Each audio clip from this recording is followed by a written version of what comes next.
Racing just is started with Dark Chocolate break quickly to start. Running by the rail comes Big Boy Power. The next online is Diamond Away, and on the outside Mayhill within reach comes next.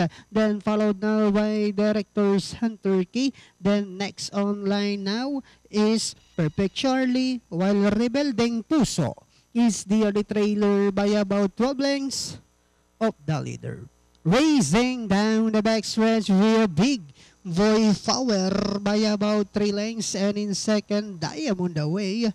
Then moving upon the outside is Dark Chocolate. Alongside comes within reach Mayhill comes next. Director's Hunter Key, Perfect Charlie, while Rebelding Puso is still racing in less. And at the fourth turn, we have Big Boy Power, Dark Chocolate, moving up in between horses within which is on the outside. The next online is Diamond Away. And as they swing for home, we have Big Boy Power by over a length. And on the outside is Dark Chocolate within which is racing in third.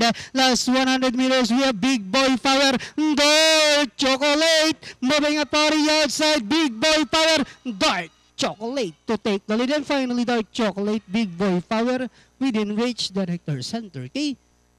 Then comes Perfect Charlie, Rebelding Puso. Alright, number 6, Dark Chocolate, crossing the Warpers, ridden by Apprentice O'Neil Cortez. Then masisegundo nga, number 3, Big Boy Power. Then 4, within reach.